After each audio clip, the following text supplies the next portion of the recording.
What is your take on such idea to use frozen assets to fund U.S. military aid for Ukraine? I'm really glad you brought this up because I agree with President Zelensky about this.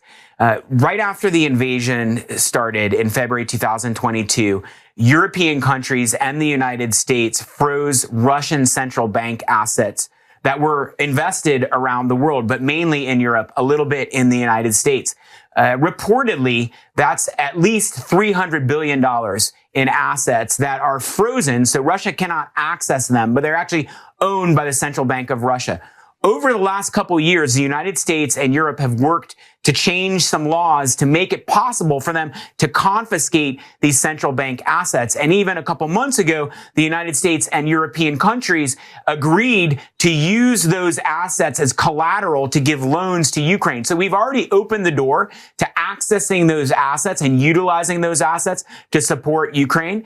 And so I think that President Zelensky is right, that if the United States under President Trump wants to withdraw all aid or halt all aid, which last year was around 62 billion dollars in aid to Ukraine, you could easily replace that by utilizing the $300 billion in central bank funds. You can imagine that you could actually replace all of the U.S. aid per year over the next 4 years with that $300 billion.